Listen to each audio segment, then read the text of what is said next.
ሌላኛው አጀንዳ የቤተ ክህነቱ ጉዳይ ሰፊ ነው፣ ግን ብዙዎቹ መስመር እየያዙ ነው። የጎፋ ገብርኤሉን እንደ ማሳያ አድርጌ የጀመርኩት በጣም ላይ አዳርሷል። የጎፋ ገብርኤሉን ለማዳን ኃላፊነትና ሪስክ የወሰደው ደግሞ አባ ገብርኤል የተባሉት ናቸው። አባ ገብርኤል አቡነ ገብርኤል ታውቋቸዋላችሁ። ደጀኔ ቶላ የተባሉት ናቸው። ደጀኔ ቶላ የዚህ ሱሉልታ አካባቢ ወይ ምንድነው ጫንጮ አካባቢ ያሉ ናቸው። የሰላሌ ሰው ነው። ከአሜሪካን ሀገር በኦሮሞ ኮታ ተመድቦ የመጣ ነው አቡነ ገብርኤል። እሱ ነው አሁን አይዞህ አሜሪካም ይተዋወቃሉ፣ ኢትዮጵያም ይተዋወቃሉ። ይሄኛው ነው የጎፋ ገብርኤሉን ማሳጅ አድራጊ፣ ዘራፊ፣ ሌባ፣ ቀማኛ እየደገፈ ያለው የባንክ አካውንት ለቤተ ክህነቱ ለሚመለከታቸው ክፍሎች ድብቅ የባንክ አካውንት ልኬላቸዋለሁ። ይመልከቱት፣ ይዩት። ተአምር ነው የምታዩት። የአዲስ አበባ አብያተ ክርስቲያናት ገንዘባቸው የት ነው? ውቅሮና መቀሌ። የአዲስ አበባ ሕዝብ ገንዘቡን ወደ ምጽዋት ይከታል፣ ምናምኑን ያከራያል። ከዛ የሚመደቡት ትግሬዎች የባንክ አካውንቱን የታደረጉት መቀሌ። ከዛ እዚህ ገንዘቡ ይገባል፣ መቀሌ ይወጣል። አይ መድኃኒዓለም። እና ቤተ ክህነቱ እንዲጠቀምበት የባንክ ቡኩን አስቀምጫለሁ። በተለይ ጎፋ ገብርኤል ሰውየው ጎጃሜ ነኝ ነው የሚለው። ጎጃሜ ሆኖ እንዲህ በኦሮሞና በትግሬ መዘወሩ የሚገርም ነው። ለማንኛውም ቤተክርስቲያን ለጥቅምቱ ሲኖዶስ ጳጳስ አስደርጋለሁ ብሎታል አቡነ ገብርኤል። ሁሉም ሚስት አለው አይደል? ሁሉም ሰው አለው አይደል? እንዴ ማን አንተ ከማን ታንሳለህ? እንኳን አንድ ሴት ሁለት ሴት ስንት አለ አይደል እንዴ? በቃ አይዞ ብሎት ልብ ሰጥቶታል። ሰሞኑንም አቡነ ዲዮስቆሮስ ጋር ይዞት ገብቷል። አቡነ ዲዮስቆሮስን እስከ መጨረሻው እናያቸዋለን። ወይ ከህዝብ ጋር ይቆማሉ፣ ያለበለዚያ ደግሞ የሚያሳፍር ነገር፣ አንገት የሚያስደፋ ነገር እንለቃለን፣ ወይም በዚህ ሰንሰለት ውስጥ ይኖራሉ ማለት እና በጣም የሚዘገንን ነገር ነው ያለው። አልሄድበትም፣ ብቻውን የሚቀጠቀጥ ስለሆነ ማለት ነው። እንደውም አምቦ ያሉት ልጆች ናቸው የላኩልኝ። ዘመዴ ተመልከት፣ ያንን ስንት ሴት ሲያገላብጥ የነበረ የጎጃም መነኩሴ ይኸው ይሄ የሸዋ ሰካራም ይዞብን መጣ በሚል አቡነ ገብርኤልን ተችተው ፎቶ ልከውልኛል። ተመልከቱ። ይዞት ሄዶ ይኸው አይዞህ ያለውልን በቃ ሁሉም እንዲህ አይነት ሰው ነህ እንዴ ብሎ ሲሸሸው የጎፋ ገብርኤሉን አባ ገብርኤል አምቦ ወስዶ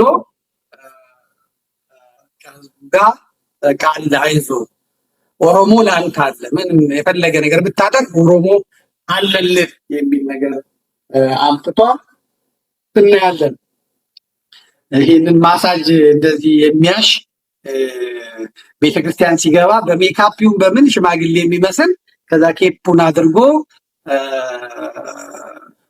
ሲያገላብጥ የሴት እግር ሲያገላብጥ የሚውል ጎረምሳ ለጵጵስና ጥቅምት ላይ ለሹመት ከፍዬበታለሁ ነው የሚለው። እስኪ ማንን እንደከፈለ ከዛ እሱን የሚሾሙት ከሆነ ደግሞ ጵጵስና ማለት ይሄ ነው ብለን ደግሞ ከዚህ የባሰ ጉድ ስላለ ለቤተክርስቲያን ጋር ተብሎ የተያዘ ጉድ ስላለ እሱን ደግሞ እናወጣለን።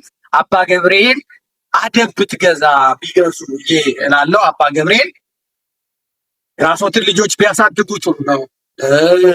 ያው ስንትና ስንት ነገር አለ እና እሱ የብዙ ሚሊዮን ልጅ አባት ኖትና ራሶትን ቢችሉ ፍየል ከመድረሷ ቅጠል በመጠፋ ባይሆን ምንፍቅናዎትን የቻለችልን ወላዲተ አምላክ ቤዛ ሁሉ ዓለም አትባልም፣ ወላዲተ አምላክ ቤዛ አትችም ብለው በድፍረት ከመቤታችን ጋር በኢትዮጵያ ኦርቶዶክስ ቤተክርስቲያን ጠብ የገቡ የኢትዮጵያ ቤተክርስቲያን ቅዱስ ሲኖዶስ ለመንፍቅናው ንስሐ የሰጡት ቀኖናዎትን ሳይጨርሱ ገና ለገና ኦሮምኛ እችላለሁ ኦሮሞ ነኝ በሚል ሂሳብ እንደዛ ባይሉ ጥሩ ነው።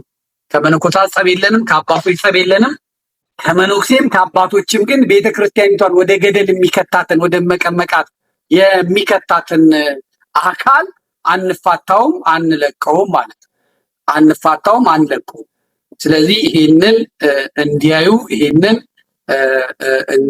እንዲጠነቀቁ እንሰጣለን። ከሚቀየሩ አለቆች ውስጥ አልገባም እና አቡነ ዲዮስቆሮስ እንዲገባ አላደረጉትም እና አቡነ ዲዮስቆሮስ እንዲገባ አላደረጉትም። ስለዚህ አሁን እዚህ ውስጥ አይገባም ማለት ነው። ወንድማችን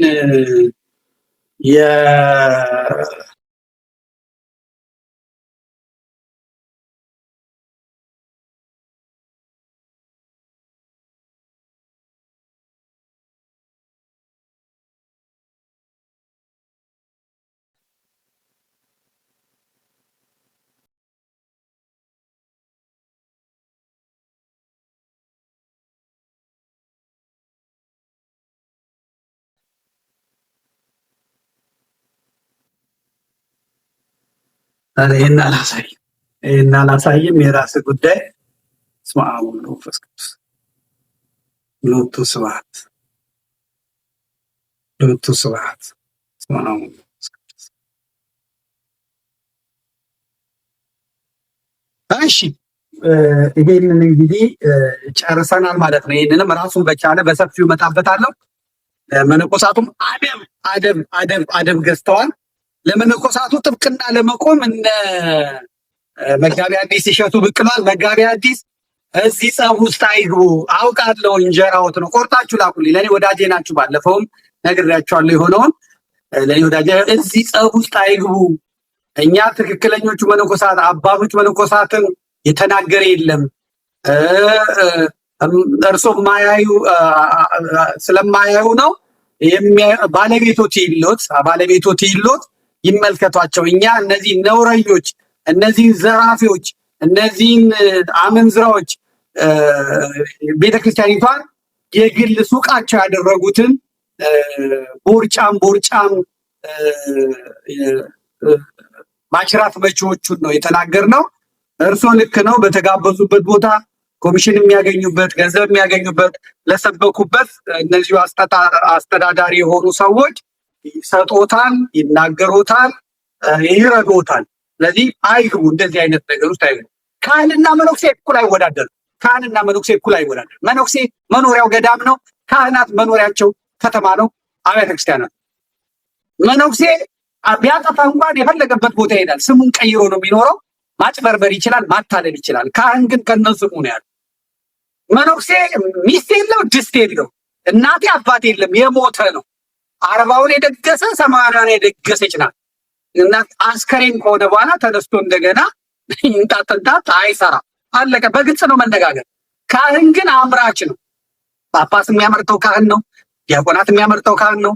ካህናት የሚያመርተው ካህን ነው። ኢንጂነር የሚያመርተው ካህን ነው። ዶክተሮች የሚያመርተው ካህን ነው። የሀገር መሪ የሚያመርተው ካህን ነው። ሚኒስትሮች የሚያመርተው ካህን ነው። ነጋዴ የሚያመርተው ካህን ነው። ተማሪ አስተማሪ የሚያመርተው ካህን ነው። ወታደር ሀገር የሚጠብቅ የሚያመርት ካህን ነው። በቅዱስ ጋብቻ፣ በቅዱስ አልጋ ላይ፣ በቅዱስ ትዳር ወልዶ አስተምሮ ለሀገር ምትክ የሚያመጣል። መነኩሴ ራሱን የገደለ ብልቱ የሞተ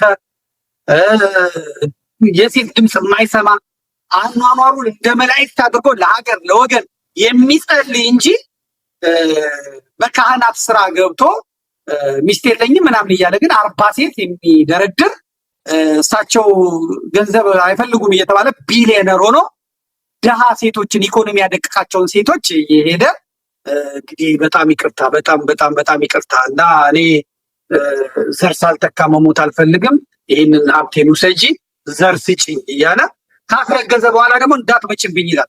ከዛ ሰዎች መጥተው ሲሉ በስመ አብ ወወልድ ወመንፈስ ቅዱስ አሐዱ አምላክ፣ ሰይጣን ምኑን ላከብኝ፣ እግዚኦ መሐረነ ክርስቶስ ብሎ አሳድሞ አባታችን ላይ እንዴት እንደዚህ ታስቢያለሽ የሚል ጋንጃ መቺ አደገኛ ቦዘኔ የሆነውን እንትን መናገር ትክክል አለ። ይሄን ድንም በራሱ ጊዜ እመጣበታለሁ ማለት ነው። እንግዲህ በእውነት እየደከመኝ ስለሆነ ብቻዬን እዛዛ መሄድ በጣም እየደከመኝ ስለሆነ እንጂ በሳምንት 2-3 መጥቼ ለአንድ ሰዓት ባደርገው ራሱ ደስ ይለኝ ነበረ። ግን እንደምታዩት ነው እና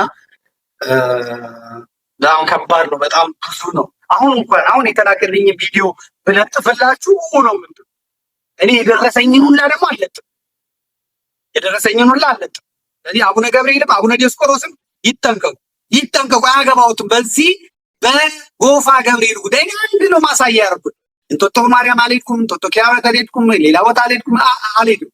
ልክ እንደ እንትኑ አንድ ሳምፕል ነው ይሄ የጎፋ ገብርኤልን የተነሳሁት እና ቢያርፉ ጥሩ ነው። ቋሚ ሲኖዶሱ በጥሩ ሁኔታ ውድቅ አድርጎታል። ሀገረ ስብከቱና ቋሚ ሲኖዶሱም ያው እንደምታዩት እየተነኳኮሩ ነው። የስራቸውን ያውጣቸው። እነሱ የሚጣሉት ጳጳሳቱ፣ ካህናቱ፣ መነኮሳቱ፣ አስተዳዳሪዎች የሚጣሉት ቅጠል ሽጣ እንጀራ ጋግራ መከራ በልቶ ለእግዚአብሔር ብሎ የሚሰጠውን አስራት ያን ተስማምቶ መብላት አቅቷቸው ነው። በድሃ ገንዘብ ነው የሚጣሉት። እነዚህ ጡረተኞች ማጅራት መምጣት ማለት እኮ ነው። የሰው ገንዘብ የሰው ላም የፈለገ ጳጳሱን የፈለገ መነኩሴውን ዛሬ ህዝቡ በተቸገረበት የሚበላው ባጣበት ጊዜ የእናንተ ቤት ግን ሙሉ ነው። ምክንያቱም ያ ለእግዚአብሔር አስራቱን ብጽዓቱን እያሰጣ እሱ ጦሙን ያድራል። እናንተ ትተፋላችሁ። ቁምጣን የሚያደርገውን አሳጥቷቸዋል። ውስኪው ናላችሁን አዙሮታል። የፍየል ጥብሱ ክትፎው ናላችሁን አዙሮታል። አርሶ እንደበላ ሰው፣ ቆፍሮ እንደበላ ሰው፣ ነግዶ እንደበላ ሰው የልመና ገንዘብ የሰው ከድሃ መቀነት የተፈታ ገንዘብ እንዲህ እንደ ንጉስ እንደ ሀብታም ያጫውታቸዋል። ማፈሪያነት ነው። አንገት ደፍቶ ነበር መኖር። እኔ ደግሞ ይህን ነው የምሰራው ከዚህ በኋላ ይህን ነው እንደ ሀብታም አክት የሚያደርግ ጳጳስ ሳይ ደግሞ ለ6ኛ መቶ ለ9ኛ መቶ እንኳን አደረሱ አባታችን ተብሎ ኬክ ተሰርቶ ምን ተሰርቶ ረዲያ እንደወዳታችሁ የሚገርም እኮ ነው። በሆነ 6 ዓመት ምን ሰራ ነው ይሁላ ህዝብ ሲያልቅ በጎቹ ተበልተው ሲያልቁ የራሱን ኑሮ የራሱን ህይወት የሚያሳምር ጳጳስ ጺሙን ማሳጅ እየተሰራ ቡቶክስ እየተቀባ ፊቱን አበባ እያስመሰለ ሴቶች እየቀረቡ አባታችን ምናምን ምን ይሰራል? በዚህን ጊዜ ጳጳስ መምሰል የነበረበት ሌላ ህዝቡን ምዕመኑ የደረሰበትን የሆነበትን ያውቃል።